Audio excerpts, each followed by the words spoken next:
అందరికి నమస్కారం. ఇవాల్టి మన టాపిక్ డైవర్షన్ పాలిటిక్స్. ఈ డైవర్షన్ పాలిటిక్స్ అంటే ఏంటి? దీనివల్ల అసలు ఏం జరుగుతుంది దేశానికి? అసలు దేశంలో ఏమైనా లాభం జరుగుతుందా ఈ డైవర్షన్ పాలిటిక్స్ వల్ల? మరి ఎట్లాంటి లాభాలు, ఎట్లాంటి నష్టాలు జరుగుతున్నాయనే టాపిక్ మాట్లాడుకుందాం ప్రజల్లారా.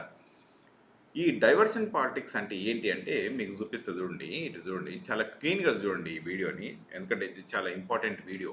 ఇది దీనివల్ల దేశంలో బాగా నష్టాలు జరుగుతా ఉన్నాయి. సో, ఇది ఒకసారి చూడండి. డైవర్షన్ పాలిటిక్స్ ఇప్పుడు మనకు బాండ్స్ ఉండే. ఏంటి? Electoral bonds. ఈ ఎలక్టోరల్ బాండ్స్ ఇప్పటిదాకా మొత్తంగా ఒక 9,000 కోట్ల వరకు వచ్చినాయి. 9,200 కోట్లు వచ్చినాయి. ఈ 9,200 కోట్లల్లా మరి ఏ పార్టీకి ఎంతొచ్చినాయి అని గనుక చూస్తే బీజేపీకి ఒకటే ఒక పార్టీకి కేవలం బీజేపీకి ఒక పార్టీకి మాత్రమే 5,200 అంటే ఆల్మోస్ట్ 60% ఆఫ్ ది మనీ ఇంక వీళ్ళకే వెళ్ళిపోయింది. కాంగ్రెస్‌కి ఒక 900 టీఎంసీకి అంటే మన మమతా బెనర్జీ ఉన్నారు కదా! వాళ్ళ పార్టీ అనమాట. ఆమెకి ఒక 700 ఇక బీజేడీకి ఇంకా అట్లాగే డీఎంకేకి ఇవన్నిటికి ఈ ఈ లెవెల్‌లో ఇక వస్తా ఉన్నాయన్నమాట డబ్బులు. అయితే ఈ ఇచ్చినోళ్ళు ఈ 5,000 కోట్లు ఇచ్చినోళ్ళు ఉన్నారు కదా! ఈ 5,000 కోట్లు ఇచ్చినోళ్ళందరూ కూడా బిజినెస్ పీపుల్ అనమాట. ఈ బిజినెస్ పీపుల్ ఏం చేసిండ్రంటే మొత్తం అసలు వీళ్ళకు డబ్బు ఒక లెట్స్ సే ఒక రూ. 1,00,00,000 ఇచ్చుడు.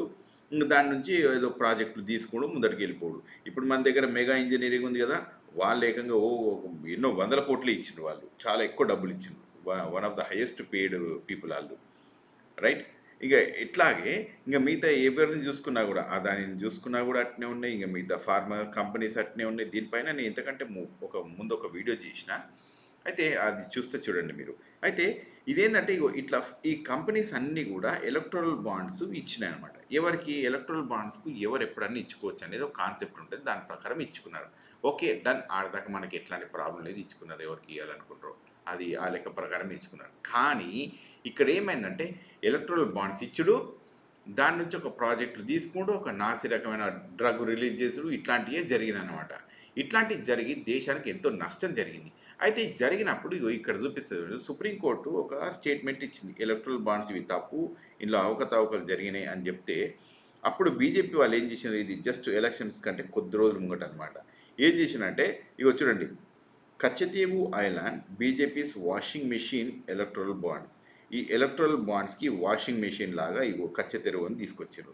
కచ్చతెరువు అంటే ఇగో ఇక్కడ చూడండి ఒక చిన్న డాట్ ఇది. జస్ట్ ఒక స్మాల్ డాట్ ఈ మధ్యలో కనిపించింది కదా! అదొక చిన్న డాట్ అనమాట. కచ్చతీవు అనే ఐలాండ్. ఇది దేనికంటే మనకు రామేశ్వరంకును ఇగో శ్రీలంకకి మధ్యలో ఈ ఈ ప్లేస్ అనమాట. రామేశ్వరంకు శ్రీలంకకి మధ్యలో ఈ ఉన్న ఒక చిన్న ఐలాండే దీన్ని కచ్చతీవు అంటారు. ఇది ఎప్పుడో ఓ 50 సంవత్సరాల క్రితం 1970స్‌లో అనుకుంటా. అప్పుడు కాంగ్రెస్ పార్టీ ఇది శ్రీలంక వాళ్ళకు ఏదో గిఫ్ట్‌గా ఇచ్చిండ్రు. ఏదో ఇంగ బయలాటరల్ డిప్లొమాటిక్ టాక్స్‌లో వాళ్ళు ఇది ఇచ్చేసిండ్రు వాళ్ళకి గిఫ్ట్ లాగా. గిఫ్ట్ లాగా ఇచ్చేస్తే ఇక ఈ ఎలక్ట్రల్ బాండ్స్ నువ్వు పక్కకు పెట్టడానికి ఇగో ఈ టాపిక్ తీసుకొచ్చిండ్రు. ఎవరు? బీజేపీ వాళ్ళు. తీసుకొచ్చి కచ్చతీవును అసలు మొత్తం ఇచ్చేసిండ్రు. కచ్చతెరువు మొత్తం ఇచ్చేసిండ్రు. ఇందిరాగాంధీ ఇచ్చేసింది, వాళ్ళు ఇచ్చేసిండ్రు, వీళ్ళు ఇచ్చేసిండ్రు అని చెప్పి ఓ పెద్ద రాద్ధాంతం చేసిండ్రు. అది ఎంత పెద్దగుంటది కచ్చతీవు అంటే ఒకటే ఒక కిలోమీటర్ అది. జస్ట్ 1 సింగిల్ కిలోమీటరే ఉంటదది. మరి ఒక కిలోమీటర్ ఉన్న జాగని ఇప్పుడు చైనీస్ అయితే ఎంతో ఆక్యుపై చేసిండ్రు. ఇంగా పాకిస్తాన్ వాళ్ళు ఎంతో ఆక్యుపై చేసిండ్రు. ఇంకేమన్నా అంటే కింద బంగ్లాదేశ్ వాళ్ళు ఆక్యుపై చేసిండ్రు అన్నట్టే ఉంది. సరే ఇవన్నీ పక్కకు పెట్టేద్దాం మనం. చైనాను, పాకిస్తాన్ అయితే బాగానే ఆక్యుపై చేసిండ్రని మనందరికీ తెలిసిన విషయమే. సో, ఇంత ఆక్యుపై వీళ్ళు చేసినయన్నీ పక్కకు పెట్టేసుకొని, రీసెంట్‌గా కూడా చైనా ఆక్యుపై చేస్తూనే ఉంది. ఇంకా గూడా కొన్ని వందల కిలోమీటర్లు ఆక్యుపై చేసిందన్నట్టే ఉంది. సో, ఇవన్నీ పక్కకు పెట్టేసి, ఆ ఒక్క కిలోమీటర్ కోసం ఇక న్యూస్ ఎట్లా తయారైపోయిందంటే, మీడియా ఇవన్నీ గూడా మొత్తం సోల్డ్ ఔట్ అండి. ఎందుకు సోల్డ్ ఔట్ అని చెప్తున్నానంటే, ఈ న్యూస్ మీడియా వాళ్ళకు డబ్బులు లేవు. డబ్బులు రావు. సంపాదించే తలకాయ ఎట్లుంది అంటే, ఇగో ఏమైనా లపడు పనులు చేసుకొని, ఇగ ఆ మీడియాని నడిపించుడనమాట. మెజారిటీ ఆఫ్ ద మీడియా ఇట్లనే తయారైంది. సారీ టు సే ఇంగ ఇట్లనే తయారైందనమాట. ఇట్లనే తయారైపోయి ఇక బీజేపీకో లేకుంటే ఇంక కాంగ్రెస్‌కో లేకుంటే ఏదో ఒక పార్టీకి ఇక వత్తాసు వాడుడు. ఎందుకంటే వాళ్ళ దగ్గర నుంచి ఏదో చిల్లర బఠానీలు తీసుకుండు. ఆ చిల్లర పైసలు ఏరుకొని వచ్చుడు. ఇక ఇవన్నీ మాట్లాడుడు. ఇట్నే అయింది. ఇక నేషనల్ మీడియా అయితే ఇట్నే తయారైపోయింది ఏకంగా. అదైతే ఇక అసలు దాన్ని అడిగేటోడు లేడు ఇక. మొత్తం ఒకటే డైరెక్షన్ అయిపోయింది. అయితే అయిపోయి ఇప్పుడు స్టోరీ ఏందంటే కచ్చతేవు అనే టాపిక్ తీసుకొచ్చి ఎలక్టోరల్ బాండ్స్ దీనివల్ల వేల కోట్ల నష్టము, అసలు ఎంతో ప్రాణ నష్టము, ఎన్నో ఆస్తి నష్టాలు, ఎన్నో కంపెనీస్కి కార్పొరేట్ లాభాలు, ఇవన్నీ ఎంతో నష్టం జరిగినాయి. ఇవన్నిటి పక్కకు పెట్టేసి ఆ ఒక్క కిలోమీటర్ దానికోసం కొట్లాడింది ఎవరు? బీజేపీ ప్రభుత్వం దాన్ని ఒక హైలైట్ చేసింది, ఇంకా మీడియా ఇంకొక హైలైట్ చేసింది. దాన్ని ఎలక్షన్లలో 3-4 రోజులు దాన్ని టాపిక్ను వీళ్ళతో సమానంగా ఎలక్ట్రల్ బాండ్స్ తోటి సమానంగా చేసిండ్రు, మొత్తానికి సబ్సిడీ చేసేసిండ్రు దాన్ని.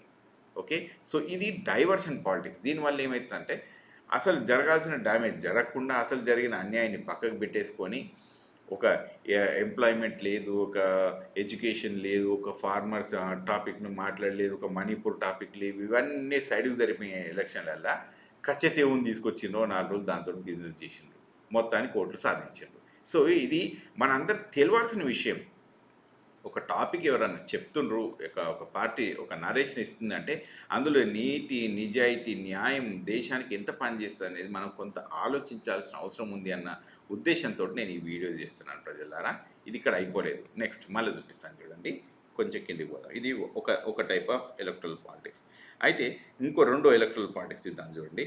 ఇక్కడ అదాని గారు మన మోడీ గారికి ఇక బాగా దగ్గర మనిషి అని అందరికి తెలిసిన విషయమే.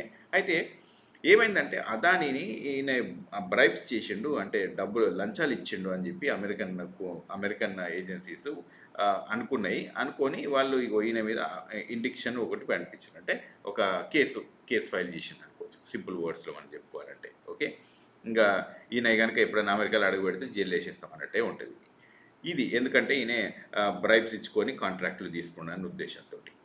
అయితే దీన్ని ఇంకా అమెరికా ఇట్లా అన్నది కాబట్టి మన చూడండి, ఈ నేషనలిజం అనే టాపిక్ తీసుకొస్తారు. ఈ నేషనలిజం అంటే టాపిక్ తీసుకొచ్చి Modi's BJP says US state department targeting India. అరే భయ్, నాకు అర్థం కాని ముచ్చట, ఈ దానిని ఒక్కొని టార్గెట్ చేస్తే వీడేదో దొంగతనం చేసిండు అని అంటే మొత్తం ఇండియా ఇట్లా చేసేదని ఎందుకంటారండి? నాకు అర్థం కాదు. ఇది ఎక్కడికి వెళ్ళి మారేదండి ఇది? ఒక వ్యక్తి తప్పు చేసిండు అన్నప్పుడు ఆ వ్యక్తిని ఉంచుండండి. ఏమన్నా మనకు మర్యాదలు కనుక ఉంటే ఆ వ్యక్తి తరఫునే ఉంచండి. ఆయన దేశం కాదు. Modi is not me, or Adani is not me. You understand? నేను కొన్ని దేశంలో నేను కూడా ఉన్నా, నాలాగా ఇంకా 140 కోట్ల మంది ఉన్నారు. మాకు మోడీతోటి అదానితోటి ఎట్లాంటి సంబంధం లేదు అని అంటాం మేము. ఎందుకంటే ఇట్లాంటి టాపిక్లు వచ్చినప్పుడు దేశం వేరే, ఇండివిజువల్స్ వేరే. రేపొద్దున ఇది నా మీద వస్తే కూడా నేను ఒకటే మాట చెప్తాను, I'm different from my country. నా వల్ల నా దేశానికి ఎప్పుడు చెడ్డ పేరు రాకూడదు, అదే కాన్సెప్ట్ ఉండాలి మనకు. ఓకే, అదాని దొంగతనం చేసిన అంటే వీళ్ళు చెప్తారు బీజేపీ వాళ్ళు దేశాన్ని, ఇండియాని అసలు అమెరికా టార్గెట్ చేస్తుంది అని చెప్పి. అంటే ఎట్లాంటి సిల్ టాపిక్ తోటి ఏం చేస్తున్నారో చూడండి. అయితే ఈయన ఇట్లా చేసిండు కదా అని చెప్పి పార్లమెంట్లో ఒక డిబేట్ పెడదాము అన్నట్టు పెట్టుకొస్తే పార్లమెంట్లో మాట్లాడనీయలేదు, పార్లమెంటు స్తంభించింది, ఇంకెవ్వరేం మాట్లాడలేదు. అయితే రాహుల్ గాంధీ గారు ఏం చేసిండంటే, ఇగో ఈ ఈ ఒక స్టేజ్డ్ ఇంటర్వ్యూ, ఇదేంది పార్లమెంట్ బయట అనమాట. ఇది పార్లమెంట్ బయట ఒక స్టేజ్ ఇంటర్వ్యూ లాగా చేసిండనమాట. ఒక ఇద్దరికి మాస్కులు పెట్టి, ఒక ఆయన అదాని, ఇంకొక ఆయన మోడీ అని చెప్పి వాళ్ళిద్దరు ఇంటర్వ్యూలు తీసుకున్నట్టు చేసేసారు. అయితే దీనికి కౌంటర్ నరేటివ్గా వీళ్ళు ఏం చేసిండ్రు అంటే, ఎప్పుడైతే మనకు ఈ అదాని టాపిక్ మాట్లాడాల్సి వస్తుంది అని అనిపించిందో, వీళ్ళు సోరోస్ అని ఉంటాడు ఒక అతను, జార్జ్ సోరోస్ అని ఉంటాడు. ఈ జార్జ్ సోరోస్ ఒక billionaire, is a big billionaire in America, ఒక ఫిలాంథ్రపిస్ట్. కొన్ని కాంట్రవర్షియల్ టాపిక్స్ కూడా ఉన్నాయి ఆయన పైన. అయితే నాకు ఒక క్వశ్చన్, ఇప్పుడు జార్జ్ సోరోస్ దొంగ అని ఎప్పుడైతే మనకు అంటమో, జార్జ్ సోరోస్ దేశానికి దరిద్రం, ఈయన చేయబట్టి దేశానికి అన్యాయం జరుగుతుంది అనిపించిందో, ఈయన మీద కూడా ఒకటి ఇండిక్ట్మెంట్ మనం చేయవచ్చు కదా, మన దేశం తరఫున ఇండిక్ట్మెంట్ ఒకటి చేయవచ్చు కదా, మరి ఈయన తప్పు ఉన్నాడని చెప్పి. అట్లాగే ఈయన తప్పున్నా కూడా ఈయన బిజినెస్లను మనం ఎట్లా అలో చేస్తున్నాం మరి మన దేశంలో? ఈ would be able to do all kinds of business in India. మరి ఆయనను బిజినెస్లు చేయనిస్తున్నాం, మరి ఆయన మీద బెయిల్ ఏమిస్తలేము. మరి ఏం లేనప్పుడు ఈ టాపిక్ను ఎందుకు తీసుకొస్తాం, ఇది ఇక్కడ ఎందుకు మాట్లాడిపిస్తాం?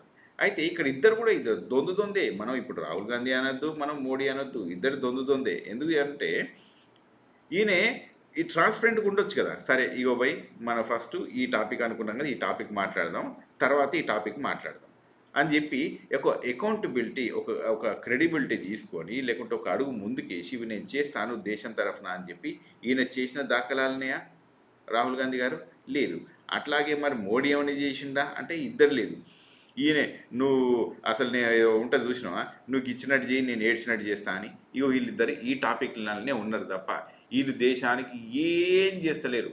ఆయనే ప్రధానమంత్రి లెక్క ఉండి ఈయన ఇట్నే చేసిండు, ఈయన లీడర్ ఆఫ్ అపోజిషన్ లెక్క ఉండి ఇట్నే చేసిండు. వీళ్ళిద్దరూ ట్రాన్స్పరెంట్గా లేరు, ఈ టాపిక్లను ముందడికి తీసుకుపోతలేరు. సో ఇక్కడ కూడా రెండో డైవర్షన్ టాపిక్లల్లా ఫెయిల్యూర్. ఓకే, మూడో టాపిక్ తీసుకుపోతా. చూడండి ప్రజలారా, ఈవీఎంలలో ఏదో అవకతవకలు జరిగినాయని చెప్పి కాంగ్రెస్ పార్టీ చెప్తా ఉంటుంది. అట్నే ఇది మహారాష్ట్ర ఎలక్షన్లలో కాంగ్రెస్ పార్టీ, అట్నే ఉద్ధవ్ ఠాక్రే పార్టీ, ఉద్ధవ్ ఠాక్రే ఉంది కదా, అది మా శివసేన వాళ్ళు, అట్లాగే శరద్ పవార్ గారిది ఎన్సీపీ పార్టీ, వీళ్ళందరూ ఉండి ఇవన్నీ అవకతవకలు జరిగినాయి అంటారు. ఈ గొడవ ఇట్లా జరుగుతున్నప్పుడు డైవర్షన్ పాలిటిక్స్ని మళ్ళా సంబాల్ మాస్క్ తీసుకుపోయారు. సంబాల్ మాస్క్ అంటే ఏంటంటే, ఇది ఒకటి ఉత్తరప్రదేశ్లో ఇది ఒక మాస్క్.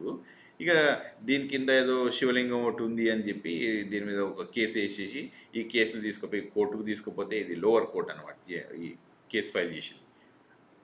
ఈ లోవర్ కోర్ట్ ఏం చేసిందంటే, దీన్ని సరే దీని మీద సర్వే చేసి చూద్దాము దీని కథ ఏంది అన్నట్టు చెప్పారు.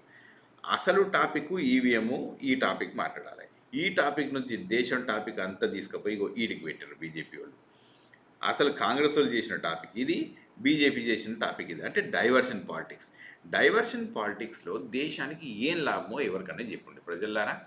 ఇవి చేయడం వల్ల దేశానికి ఏమన్నా లాభమా? అంటే ఈ డైవర్షన్ పాలిటిక్స్ మనం అర్థం చేసుకున్నన్ని రోజులు మనం మోసపోతూనే ఉంటాం. Diversion politics is a distraction, okay, to fool people. అంటే జనాల్ని పిచ్చోళ్ళని చేయడానికి డైవర్షన్ పాలిటిక్స్ చేస్తూ ఉంటారు. అది చేసినప్పుడు మనం అర్థం చేసుకోవాలి. అది అర్థం చేసుకొని మనం ముందుకు వెళ్ళాలి. అట్లాగే ఇంకొకటి కూడా చెప్తాను. ఇప్పుడు మనం నేషనలిజం లెవెల్ అంతా తీసుకుపోయినారు. ఎప్పటి నుంచో ఇక అసలు బీజేపీ ఎలక్షన్ అయిన కాంచెలు అదే పని మీద చేసుకొచ్చిండ్రు. కానీ వాళ్ళు ఎలక్షన్ల దాకా కనుక చూస్తే ఫార్మర్లకు చేసింది లేదు, ఉద్యోగస్తులకు చేసింది లేదు, ఆ 15 లక్షలు తీసుకొచ్చింది లేదు, ఆ స్మార్ట్ సిటీలు లేవు, ఇంకా ఏ పని చేయలేదు. ఒకటే మాట, ఏ పని చేయకుండా ఇంకా నోట్ల బ్యాన్ చేసిండ్రు. నోట్ల బ్యాన్ చేసి ఏదో నోట్ల మీద, దొంగ నోట్ల మీద సర్జికల్ స్ట్రైకు, పాకిస్తాన్ దగ్గర ఉన్న డబ్బుల మీద సర్జికల్ స్ట్రైక్ అని చెప్పి ఇంకా ఇసం డైలాగులు కూడా కొట్టిండ్రు. సర్జికల్ స్ట్రైక్ అని చెప్పి అదో పని చేసినట్టు చేసి ఇక మొత్తం నేషనలిజం బాగా లేపిండ్రు. ఇవన్నీ చేసి ఏం చేశానంటే చివరికి బాలకోట్ దగ్గరికి వచ్చిండు. ఎలక్షన్లలో ఓడిపోతామన్న భయానికి బాలకోట్ అనే ఓ యుద్ధం మొదలుపెట్టేసి బాలకోట్లో మనం పాకిస్తాన్ వాళ్ళని కొట్టినామని చెప్పేసి ఇక మళ్ళా నేషనలిజం రైజ్ చేసేసి 2019లో గెలిచిండ్రు వాళ్ళు. సో నేను ఏం చెప్పాలనుకుంటున్నా అంటే ప్రజలారా, మనము మోసపోకూడదు. బాలకోట్ తప్ప, ఇది తప్ప, అది తప్ప అని నేనేం చెప్పట్లేదు. ఇంకా అట్లాగే మనందరికి గుర్తుంది కదా, కాశ్మీర్లో మన వాళ్ళందరూ బాగా మంది ట్రక్కులలో పోతూ ఉంటే ఒక ట్రక్కును మొత్తం అసలు దుండగులు బాంబులు పెట్టి పెళ్లి చేస్తే మన సైనికులు 40 మంది చనిపోయినారు. అది చాలా విషాదకరమైన సిచ్యువేషన్ అది. ఓకే, ఏంటంటే మళ్ళీ నేషనలిజం రేజ్ చేయడానికి ఇట్లాంటి టాపిక్లను వాడుతూనే ఉంటారు. ఇక ఎంత దొరుకుతే అంత, ఎక్కడ దొరికితే అట్లా, ఏ విధంగా అంటే ఆ విధంగా. దాని మీద కాంట్రవర్సీస్ కూడా ఉన్నాయి. ఇక వాళ్ళ గవర్నరే ఎప్పుడు మన కాశ్మీర్ గవర్నరే చెప్పినారు, సత్యపాల్ మాలిక్ గారు, అక్కడ కొంత ఇబ్బందిగా జరిగింది అన్నట్టు. సో ఆ టాపిక్ను మనం పక్కన పెట్టేస్తే, ఎందుకంటే అది కాంట్రవర్షియల్ టాపిక్ కాబట్టి అవసరం లేదు. కానీ చెప్తున్నాను నేను, మనము డిస్కషన్లల్లో ఎప్పుడైనా కూడా డైవర్షన్ పాలిటిక్స్ని మనం అర్థం చేసుకున్నప్పుడే మనం గెలుస్తాము. మనకు అసలు ఒక సరైన దారిలో వెళ్తాము. లేకుంటే we will be distracted by this diversion politics and we will be fooled. Okay, ఈ మాట నేను చెప్పడానికి ఈ వీడియో చేసినాను. నెక్స్ట్ వీడియోలో మళ్ళీ కలుస్తాను. Okay, thank you very much.